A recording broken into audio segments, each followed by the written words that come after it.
Welcome to How to Succeed and Communicate with the Most Challenging Personalities, or How to Get Along When You Don't Get Along. I'm excited to have this opportunity to share with you today about this important topic, especially in these difficult times. If we want to be successful, I think we have to learn to deal effectively with challenging personalities. So I'm Bernard Dempsey, and I am a training specialist at the Special Education Mediation Services. I'm going to talk at the very end a little bit more about the important things that we do at Special Education Mediation Services. But first, we want to talk about our topic today. I will say, just in terms of my background, that I have been involved in mediation of disputes for 12 years. And I have been with Special Education Mediation Services for over 3 years now. So,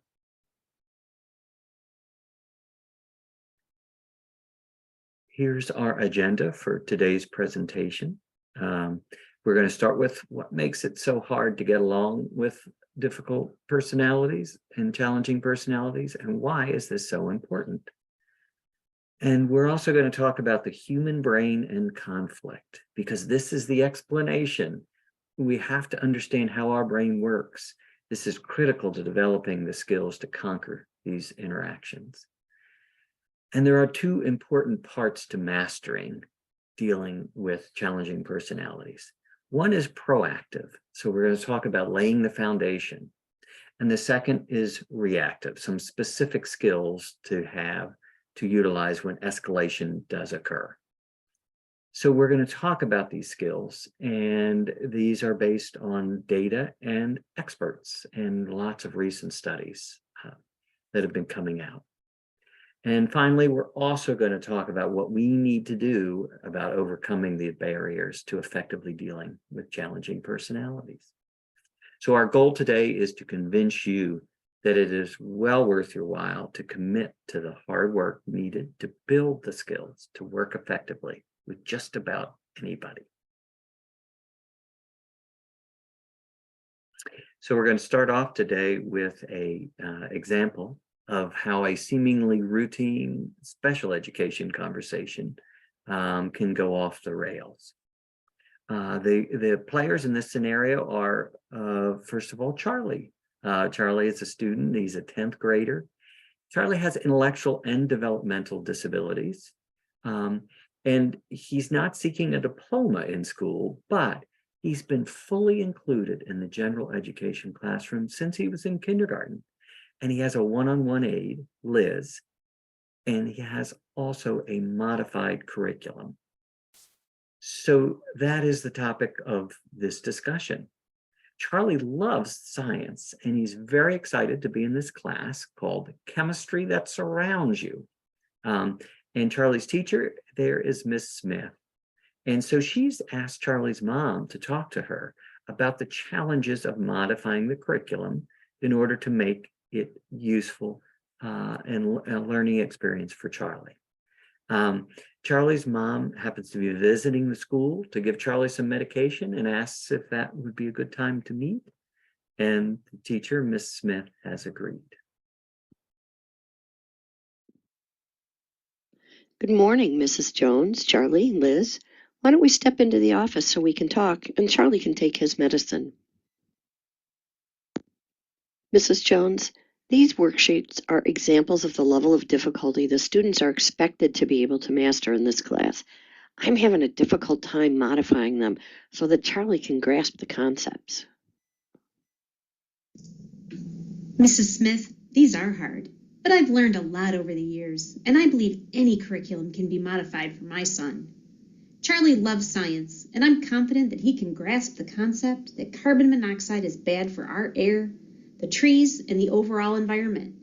And he can learn the types of things that produce carbon monoxide. I'd like for you to focus on the macro level concepts with Charlie, not the chemical reactions and compounds. Mrs. Jones, what are you doing? Why are you doing this to Charlie? What do you mean? Why are you making him do this work? Why have you even included Charlie? Is it to build social skills and to make friends? Because if that's why it's not working, he doesn't have any friends. You had better choose your words more wisely and watch what you say about Charlie in front of him. Is everything okay? Did I do something wrong? Are you guys mad at me? All right, that's enough. I know what you're thinking, and you can't. This meeting needs to end now. Mrs. Smith, go back to your class. Mrs. Jones, go home. Charlie, let's take a walk to the smoothie bar. So now let's take a minute to step back and think about what just happened. Let's process that. Obviously, a teacher and a parent started with what they anticipated would be a normal conversation, and it escalated terribly. The first trigger appeared to have been mom's detailed explanation and recommendations for what could happen, what she thought should happen with Charlie's learning. And we don't know, but we can perhaps assume that the teacher may have already been feeling overwhelmed or inadequate in some way, and that the impact of the parents' recommendations somehow triggered a harsh response, which then, of course, triggered a response from Charlie's mother. What we do know from this is we can see that it had a terrible effect on the relationship between Charlie's mom and Charlie's teacher. We know that Charlie was himself upset by what happened and thought maybe that he was to blame in some way. So lots of consequences that did not turn out well. So later, we're going to break down this conversation and talk about how it might have gone differently, step by step and piece by piece. But first, we have an important question for us to address, and that is, why has it gotten so incredibly difficult? And why also is it so essential to learn to handle these difficult conversations and these challenging personalities? So one thing we know is that stress and exhaustion have caused overwhelming frustration for many people. We know that the pandemic greatly exacerbated this issue, and that many people's emotional needs appear not to be being met these days. We also know that civility seems to have left the building often. People are mad and frustrated, and they've given up on believing that those they disagree with are acting in good faith. It seems to have had a ping pong effect where more and more people seem to be willing to be more and more challenging when they're having these conversations. So then the third factor is that there just isn't time enough to spend on building the skills that are involved in establishing trust and executing these important, effective communications. So we're going to spend some time for the rest of this presentation talking about those skills and why it is that those skills are so important and how those skills can work. So before we dig into what we really need to do and to train our brain to undertake to build some specific necessary skills, we need to briefly step back to remind ourselves why these conversations are so critically important, especially for our children, these sorts of conversations. And there's two really important reasons. The first is in educational settings, that trusting family-school relationships have an essential impact on the success of students. There's a significant national movement underway in the last 7 or 8 years that has been building to nurture genuine relationships of trust between families and schools, because they recognize how important it is for the student's success.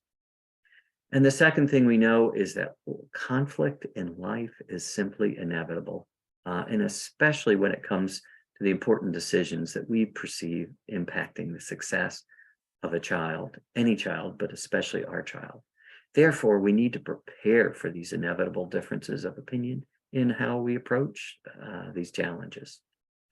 So based upon a number of recent studies, it's really not an understatement to say that human connection that's so important is the key to all of these really important endeavors.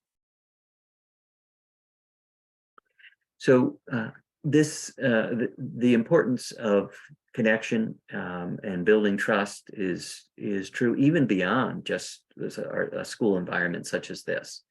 In fact, Stephen Covey has said, trust is the glue of life. It's the most essential ingredient in effective communication. It's the foundational principle that holds all relationships. So this means that probably our first lesson is successfully handling conversations with challenging personalities requires understanding the importance of trust and the connection, human connection involved. So not only is it essential to build reservoirs of trust, as we call them, on our trust meter for inevitable disagreements that we know are eventually going to take place, but we also need to understand, unfortunately, that deposits and withdrawals from the trust meter aren't equal. In fact, numerous deposits are generally required before we can overcome the impact of one withdrawal or one bad incident with trust.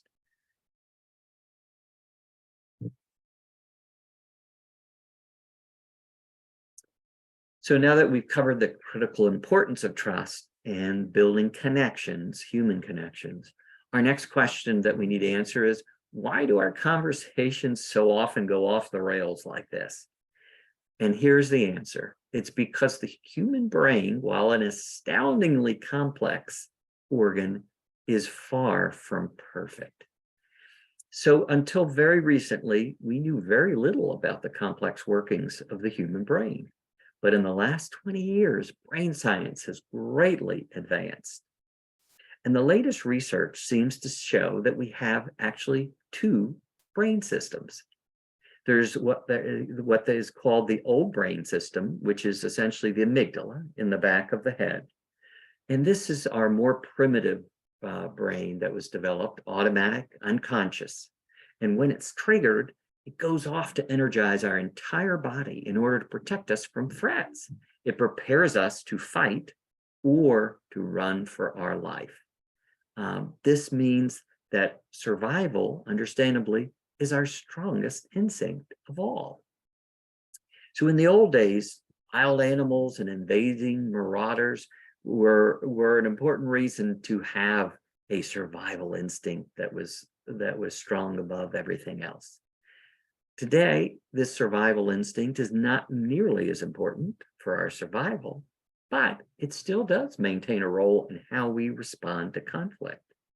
We still have a very powerful survival instinct. And if you think about it, it comes out the most when as a parent, we see that something with our child being threatened. And in that situation, there is nothing more powerful, as they say, than the mama bear effect. So we need to understand that, keep that in mind. But also we have developed, as we've evolved, another system with our brain, which is the new brain. And this is the executive thinking part of our brain. It's in our frontal lobe up front. And when this is tapped, it slows things down before we respond. We check things out. It allows us to reason, to listen well, to reflect, to empathize, and to communicate effectively. So we need to figure out, as we move forward here, how to get our frontal executive brain, new brain, to take over, even though our old brain is much more powerful. So it's not an easy task. But here's some evidence of the importance of this concept. There have been studies done recently, and in fact, retired football players have taken lots of blows to their frontal lobe while they played football. And many of them found that after they retired, they were suffering. That executive ability to process things and to do the things that we just talked about and communicate effectively was greatly impaired by these blows that came to their frontal lobe. And unfortunately, many of these football players retired have sued the NFL and recovered because the damages to their frontal lobe. Another indication of this are some studies that have been done on prisoners, people in jail. They've discovered that virtually all have damaged frontal lobes, so that their ability to make those executive decisions, to focus on the future down the road, is impaired. The good news is that these functions in our executive brain actually can be tapped. And even if they've been damaged, they've shown that they can be, that the brain can reconstruct them and that we can recover from them. But let's talk a little bit more first about our imperfect brain, as I'm calling it. This was, as I say, there's been a number of studies over the last 20 years, but Daniel Kahneman, who's a world famous psychologist, and in fact, the winner of the Nobel Prize in economics, in 2011, wrote a book that helped to change our understanding of how the brain responds to stress and conflict. This is the book called Thinking Fast and Slow. And in this book, Mr. Kahneman showed that our powerful survival instinct, we've talked about our old brain, which triggers a fight or flight instinct, is triggered whenever we're under stress and in conflict before our executive brain has a chance to fully process and assess the intricacies of the situation. So the impact of this is that our perception of fear often can, once triggered, dominate our thinking. So he also covered in this landmark book how our incredibly efficient brain takes shortcuts sometimes in order to preserve energy, perhaps, and to complete its so many tasks. But this leads us sometimes to make incomplete assumptions when we're under stress or when we perceive conflict, especially. So finally, our old brain especially exaggerates the intentions of those who we perceive as being different from us. And this is because our survival probably used to require it many hundreds of years ago. And it causes us to exaggerate the threat of those who are different from us.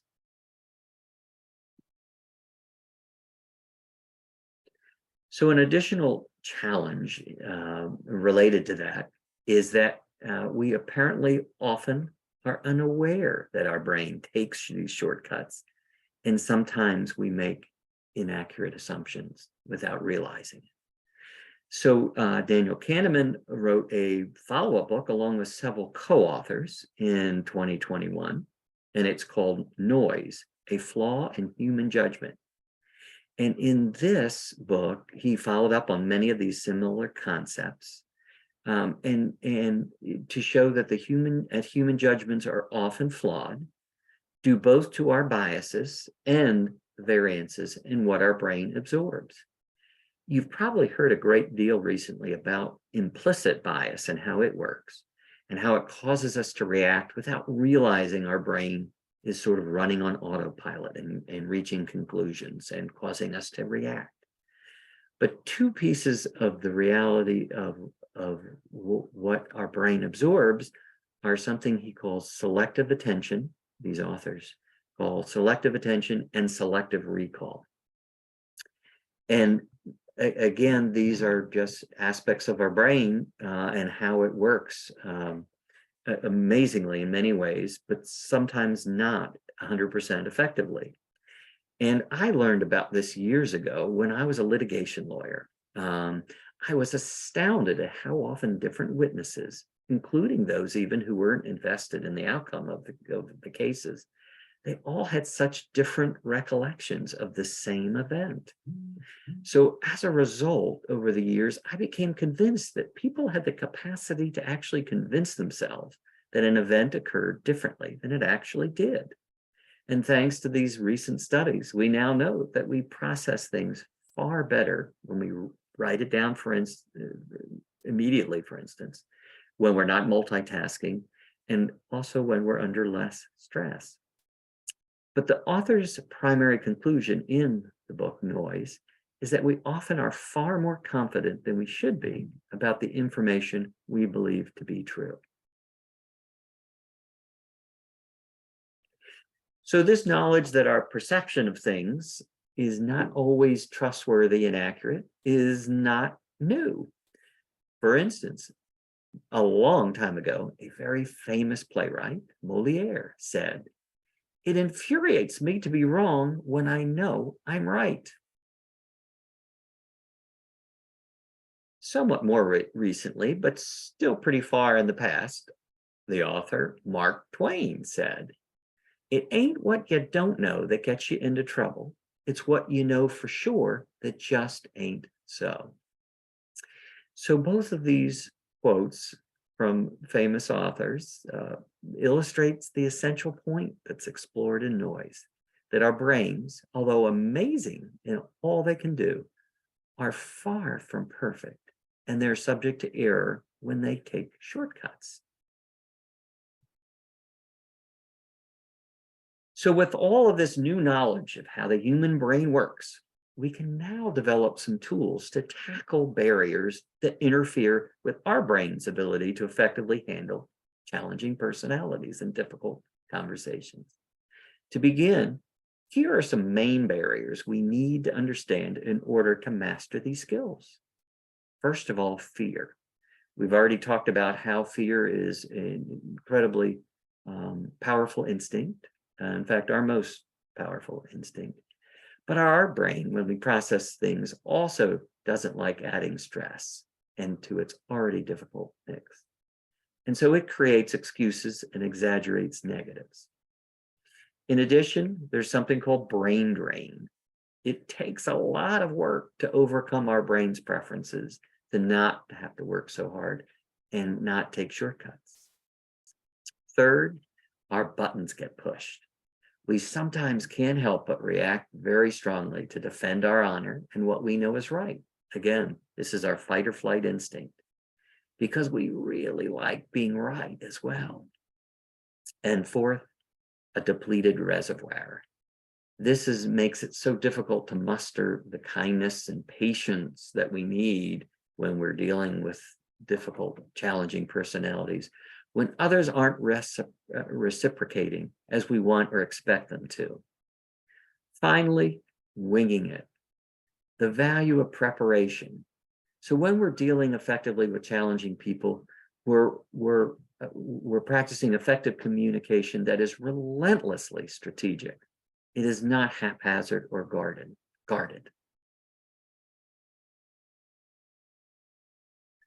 So now that we understand our task a bit better, let's focus on handling some conversations with challenging personalities. So we're going to look here to how to do this to author and professor Bill Eddy, who researches and writes about dealing with high conflict people. He recommends that we shift our normal reactions that we've talked about, getting emotional, or trying to give insight to the other person into themselves. We want to change them.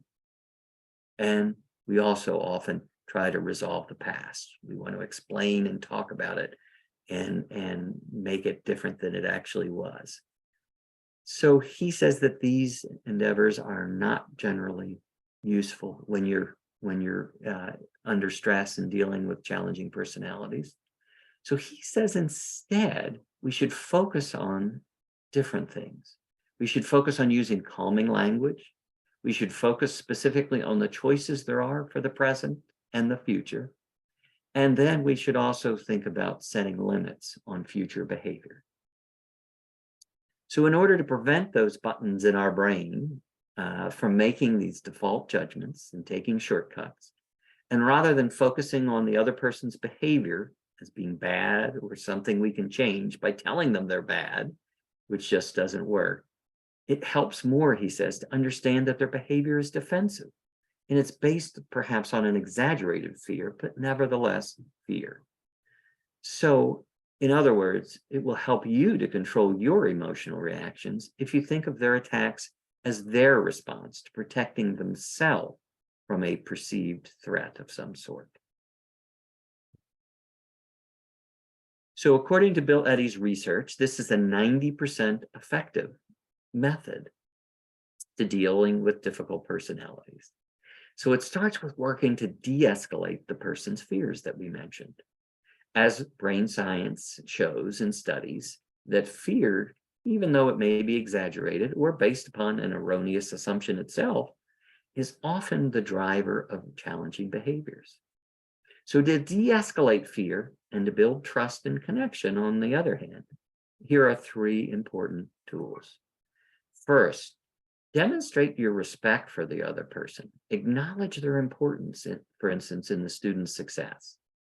Second, show empathy to them.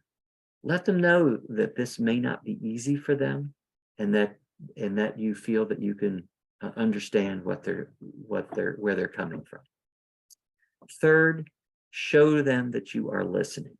Reflect back what they have said and demonstrate you actually hear and understand as best you can what they are saying. Keep in mind that being listened to is really the most important need that most people crave. Therefore, reflecting back is an incredibly valuable skill that often can correct inaccurate assumptions that we've talked about, but it doesn't come naturally to most of us. It requires lots of practice and patience. So perhaps the most obvious tool to build this reservoir for these inevitable disagreements and to build some connection and trust while using your tone and body language is very, very important. Words themselves also make a difference. So think about using powerful statements such as, I don't know, I need help, I was wrong, I am sorry. Also think about how you say things, such as we talked about with empathy, thank you for sharing that with me. It must have been difficult. In addition, before you respond, before you make a judgment, reflect. Is it true? And is it going to be kind? And does it really need to be said? This simply requires looking to your frontal lobe and your executive brain and thinking through things. So now here are some specific strategies for responding to a challenging personality. First, after you've de-escalated their fears using the tools we just talked about, Eddy's approach advises a 4-part strategy he calls BIF. You might recognize from Back to the Future, the picture there on your screen is Biff, but that's just a coincidence. So the 4 aspects to BIF are: the B is be brief. Long explanations are unlikely to be absorbed, especially when someone is upset. Be informative. Provide the person with clear, straight information without argument or excuse. Third F, friendliness. Maintain your friendliness. Negative reactions trigger buttons and escalate emotions, as we saw. Kindness, however, does the opposite. You can even think about acknowledging and complimenting a person's expertise and passion based on what they've just said. And finally, be firm. Set clear, but not too harsh limits that focus on improving future interactions. So with these 4 strategies in mind, let's look at an example. So here's a scenario where a teacher has taken time off to have a baby, and a parent, when they have returned, a parent has come back and said to the teacher, you had your baby in June. If you'd started your maternity leave right after your baby was born, you could have been back here in September instead of coming back in October. I want to know how you're planning to address the gaps in learning that you created. So put yourself in the shoes of that teacher. How might you want to respond, first of all? Well, obviously, your Your old brain would say, I'm going to tell them off. But instead, you might more effectively respond with your new brain. And your new brain, using these 4 specific strategies, might say something like, thank you for letting me know your concerns. I plan to stay home 3 months, and my daughter was born on June 25th, which means I returned in October. But since the teacher in September covered my curriculum, I didn't anticipate any gaps. But if you find a learning gap or have other concern, let's set up a meeting to discuss those concerns. I would look forward to meeting you and talking more about your son. So there's a response that is brief and also informative. It gets to the facts that are important. It's friendly, but it also sets some boundaries. It's firm. It talks about the future, having a meeting to talk about these things. So here's another example, perhaps a little bit indifferent on flip, where a teacher tells a parent, your son Johnny has been disrupting my class by attacking other students. You need to do something to improve his behavior, or we will keep sending him home early. So again, looking at the 4 specific strategies that is recommended for responding to this challenging personality, here's how you might respond.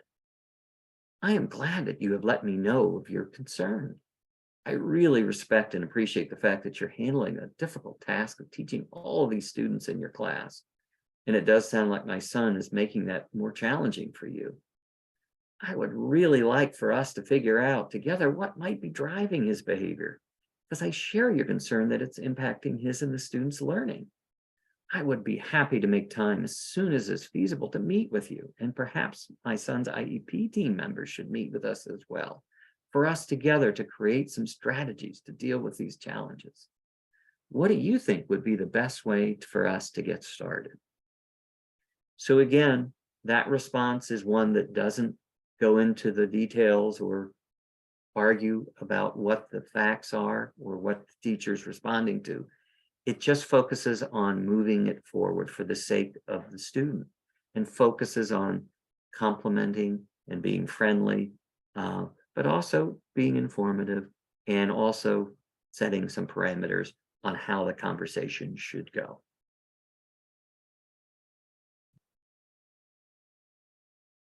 So next, we're going to talk about one of the really essential tools to effectively dealing with challenging personalities. And this, as we mentioned, is working to express and show empathy. This is one of the most important things involved in dealing with challenging personalities. It's the proven way to build trust and connection and to de-escalate differences. So this is a short 3-minute video. And it's by Brene Brown, who's a very well-known author and speaker. And it's on how we often confuse sympathy with empathy. So let's listen.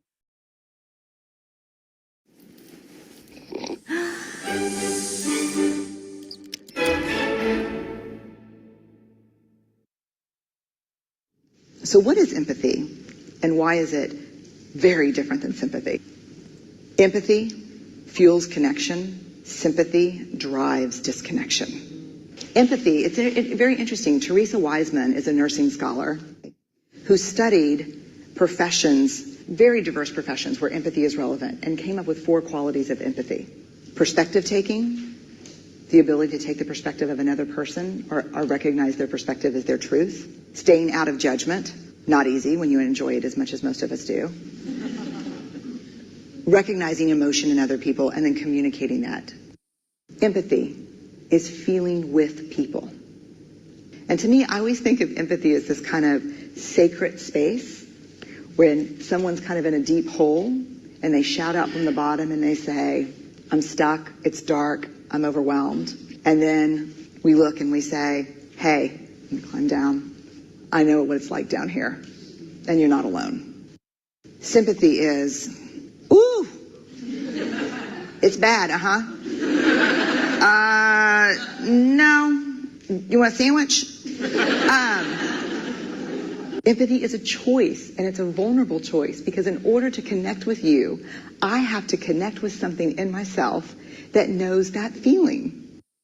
Rarely, if ever, does an empathic response begin with "at least." Yeah. And we do it all the time, because you know what? Someone just shared something with us that's incredibly painful, and we're trying to silver lining it. I don't think that's a verb, but I'm using it as one. We're trying to put the silver lining around it. So, I had a miscarriage. Oh, at least you know you can get pregnant. I think my marriage is falling apart. At least you have a marriage.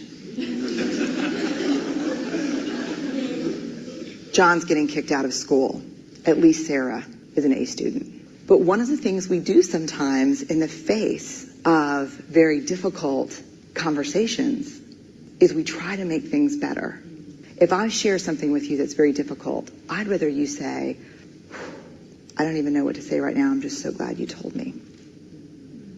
Because the truth is, rarely can a response make something better.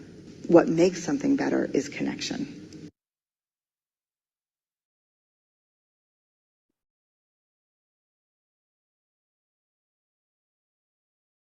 So there's a very important short summary and indication of why empathy is so important to dealing with difficult, challenging personalities and conversations. It builds that connection that we talked about that's so important. And although it sounds quite simple in practice, as you could hear, there are different levels to it. It's actually a pretty complex concept. So they talked, I think, about one author's perspective on components of empathy. Here's another, and that is psychologists Daniel Goleman and Paul Ekman. They've identified 3 components of empathy. The first component they've identified is cognitive, simply knowing how the other person feels and what they might be thinking.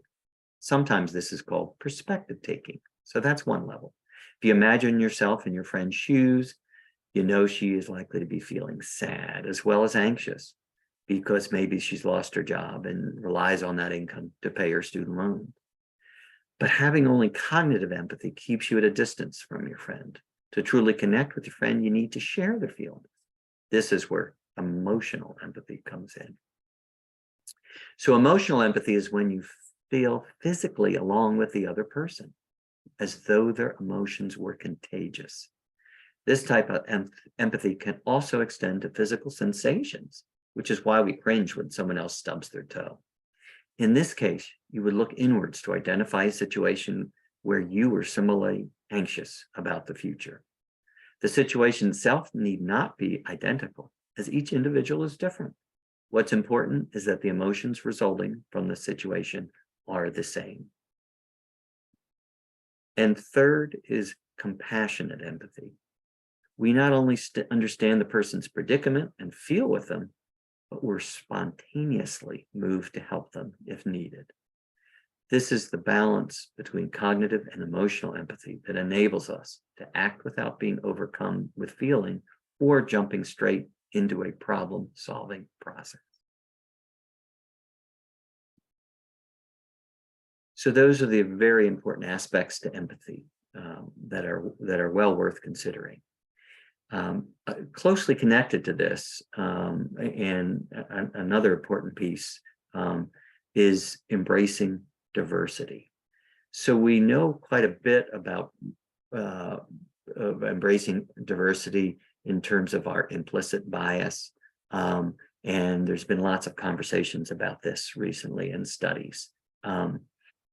And we've already talked about here today that our differences with others may trigger negative responses in our old brain. Now, those that can be counteracted, however, starting with accepting our implicit bias and our biases, but instead developing a mindset that the tremendous value in these differences allows us to grow. They're an essential and inevitable part of life and growth. And often combining different experiences and different perspectives leads to a new, better approach. So now let's return to our opening classroom scenario and apply some of these concepts and think about how it could have come out differently. So let's start with the environment where they're meeting with Charlie in the room. This is not the most relaxing place for a difficult conversation. But then let's look at the words that were used. Mrs. Jones, mom, offers Miss Smith, the teacher, her analysis of what she thinks should be taught in the classroom. And Miss Smith challenges Mrs. Jones' intent and assumptions in holding that perspective. And then, of course, Miss Jones, the true fight or flight instinct is energized, and Miss Jones challenges Mrs. Smith because of the way she's responded. So let's talk about this critical skill in dealing with this, which we call reframing. It can change the conversation. It's using neutral words, reframing, that capture the meaning without escalating the emotion, the negative emotion, that is. So the teacher said, Miss Jones, what are you doing? Why are you doing this to Charlie? Why are you making him do this work? Why have you included Charlie? Is it to build social skills and to make friends?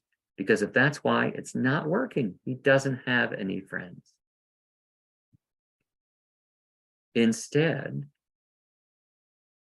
the teacher could have said and responded, I'm so glad to hear that you're so dedicated to helping your son succeed. I can see that the idea of inclusion is important to you. Can you tell me a little bit more about why that is so important to you? So that would elicit a very, very different response and change the conversation significantly. So here's another example. This is what happened next in that conversation. Mom said, you had better choose your words more wisely and watch what you say about Charlie in front of him. So instead, Mom could have said, this is a really important conversation, and I'm glad we're talking about these things. I'm wondering if this should be a private conversation at another time, and perhaps we should invite the whole IEP team. So again, that would very much change the dynamics of the interchange between these two individuals, and it would have greatly benefited Charlie. So let's take a look at one more. This was initially the start of this. Mom talked about, Miss Smith, these are hard concepts. I've learned a lot over the years. I believe any curriculum can be modified. Charlie loves science, and I'm confident he can grasp the concept. Carbon monoxide is bad for our air, trees, and the overall environment, and he can learn the types of things that produce carbon monoxide. I'd like for you to focus on the chemical reactions and compounds. So instead, Mom could have reframed this to basically say, Miss Smith, it sounds like we both want to support Charlie's love of science. What do you think about helping Charlie to focus on big picture concepts in this class?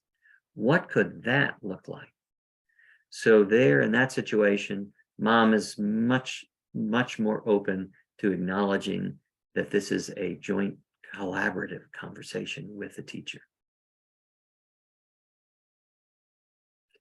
So now let's step back again and think about these important skills to keep conversations moving forward in a positive direction and preventing them from escalating in a negative way. So another important skill is really just being curious. This is really a mindset, but rather than shutting down, being curious means you remain open to learning. You're always interested. You're always asking questions. You adopt a growth mindset, as they call it. Instead of responding to your triggers, you ask genuine questions, such as, I'm interested to learn what has led you to reach that conclusion, or why is that so important to you? Again, those questions show to the other person that you really do care and respect them and want to listen to what they have to say, and that you're not just going to try to push your judgment and your opinion about how things should be. So here's something else to keep in mind. There's some proven principles of persuasion, actually. And these principles are based on an author and researcher, Robert Cialdini's written a classic book called Influence, The Psychology of Persuasion. These principles have been utilized by salespeople and media experts for many, many years. So they might sort of have a negative connotation, but they're actually very, very positive and relevant to us when they're genuine and when they're used to build connection, which they help with. So Cialdini actually in his book and research has 7 principles of persuasion, but really 4 that I want to talk about here that are relevant to us. And the first of that principle of persuasion is unity. Having a shared identity or purpose, talking about that and recognizing that at the beginning is a very, very helpful tool. This principle suggests in school situations that we focus those conversations on the success of the child and always bring that conversation back to their very, very important, most important future. A second principle here is reciprocity. This is quite amazing. It's a universal truth that all cultures and just about all people feel obligated to return favors when they are done for them. So humans are far more likely to respond when they feel indebted to someone who did something for them. This is why genuine compliments and gestures of goodwill go such a long way to opening minds and hearts when you're having these difficult conversations. So you can also think about how other types of offerings work, especially food and drink, sharing a cup of coffee, sharing food. Those are ways to open positive connection. So here are some examples of this. You've probably noticed that when charities are seeking gifts, fundraising, that they often give you a gift. They will give you something and know that in exchange it will trigger your feeling of reciprocity and feeling the need to return a gift to them. I can tell you years ago, there used to be a religious organization that did this in airports. They originally just asked people for money to donate for their cause, but they weren't terribly successful with that. But then they started giving gifts. They gave flowers, they gave books, they gave things like that. And they discovered that the gifts that they received, the donations, increased significantly. They did much better when they actually first started by giving a gift because of the rule of reciprocity. I can tell you that I myself, in an airport one time, after receiving a gift, did donate cash to this charity. So here's another interesting example of that, really extraordinary. So one professor years and years ago doing a experiment randomly picked hundreds of names out of the phone book, and he sent to those individuals Christmas cards one year, a personalized Christmas card expressing what Christmas cards often do. And he sent them to those random people, and he had never met any of them ever before. But he found in exchange, these people he had picked randomly out of the phone book sent him hundreds and hundreds of cards in return. And over the years, for many years, he received these cards from them. So that's, again, the very, very powerful rule of reciprocity. So think about that. Third, a commitment and consistency. Again, another principle of persuasion, commitment and consistency. All humans have a deep desire to be seen as consistent. So once we've committed publicly to doing something, we're much more likely to follow through, studies show. This means for us that you might ask someone to verbally commit to an action in the future, and this is what salespeople do, as I say, but you could do it in this instance, something like, can we agree that it's so important that we communicate regularly to discuss about our plan for Johnny's progress, is how it's going, and whether we need to consider changes? Can we agree to do that on a regular basis? And if the person actually commits to it verbally, they're much more likely to follow through. Lastly, social proof. People do what they observe other people doing because they want to be accepted by the group. Again, studies show this over and over, according to Mr. Cialdini. We are all copycats, and therefore think about what we talked about earlier. A calm, thoughtful demeanor can set the tone for a more productive conversation often.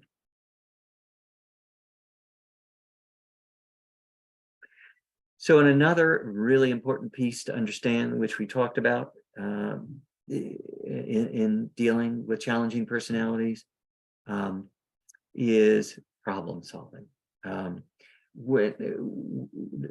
Often what we see with a situation that somebody wants to change is it becomes a problem, but it's really just the desire to change.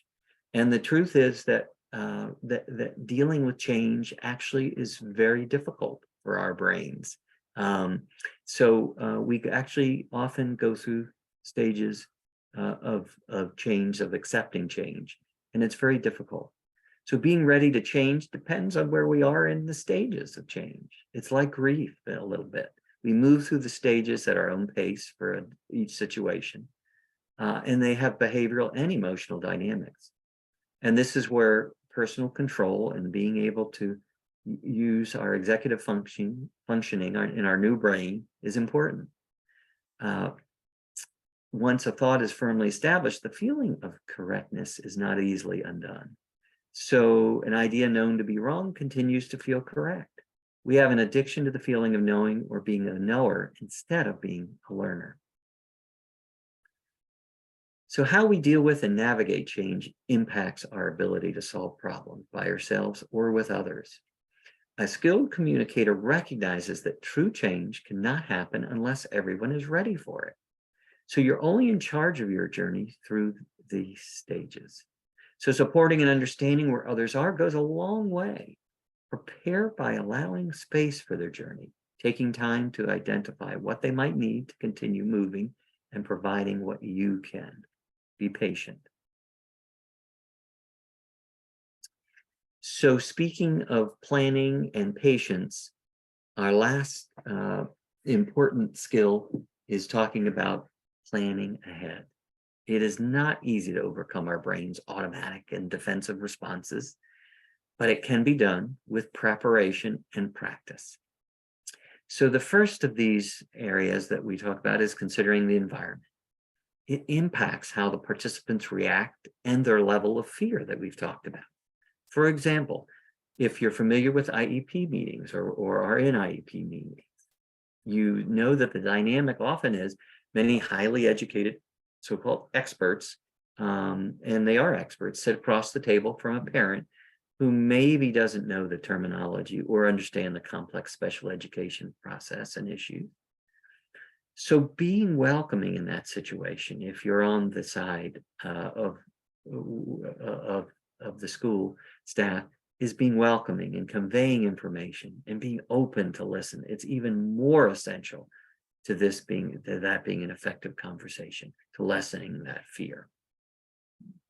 Also, in considering the environment, you also need to think about where's the best time and the best place to have these conversations. Sometimes it might be worthwhile to consider postponing meetings in order to allow you more time to prepare. Think about our opening scenario and how better planning might have actually improved that outcome. It might have been better if Charlie hadn't actually been in the room, and perhaps if others were in the conversation. So second, work to positively reframe the disagreement that you're seeing. Focus it instead on the student's future, as we've talked about. Third, show respect for others' expertise, so-called, and seek input from them. On an agenda ahead of time, show that by putting some expectations and boundaries on the conversation as well. But let them know that you want to hear from them and you want their input. Then think about how you might establish clear boundaries and expectations, putting parameters on time and subjects that are going to be most effective if they're agreed to in advance. And in addition, prepare yourself for the emotion. We all have our pride and ego that we know will likely be impacted by these conversations when our buttons get pushed. So plan a strategy. Think about mindfulness. Think about breathing exercises. There's a recent study that shows how important they are to utilizing into our executive functions and our frontal lobe. Even breaks at times might be helpful. Think about how that could work for you. Also, just expect at times that people will say unthoughtful things and inaccurate things. They might say things out of frustration or without effective filters. You may not know specifically what their frustrations are or why their filters are working that way, but give it the benefit of the doubt for the purpose of making this a better conversation, and just assume it's based on fear that we've talked about. So this means to focus as well on the thing that's most important in most cases that we deal with, the child, and focus on what you maybe can both agree to. There's something called going to the balcony. This is used, authors in the original dispute resolution book, Getting to Yes, talked about go to the balcony. Envision yourself when you need to use your executive brain to come through. Actually, physically visualize yourself up on a balcony or apart from the actual interaction that's going on, and think about how you can look down and better plan. And finally, since we are all humans and need to be realistic about our own capacities under stress at times, if you want free help and you're involved in a disagreement over special education, you should consider involving a third party and SEMS specifically in that situation. So now here's a summary of some of the things that we've talked about in some ways, but bear reinforcing. All educational teams may not have trust, collaboration, strong communication, but all really must be willing to do the work to achieve that. Even though at times we don't want to be there, and there are times it's just reality. It is what it is, and we best deal with it by facing it, focusing on it. Focus on what's most important. In terms of working together with others, we're all leaders on the team, and especially something like an IEP team. It's not about who's in charge. Everybody in some way is in charge. It's the student who's at issue. So number 6, we've talked about this, the reciprocity, give away credit and acclaim. It makes a big difference in building that connection. And 7 is it's hard work, setting aside your ego and your personal issues. No one's perfect at that. That's okay. Everyone makes mistakes, and you will make mistakes. We all make mistakes. And so we need to be accepting as well of ourselves as not being perfect and saying we're sorry and moving forward.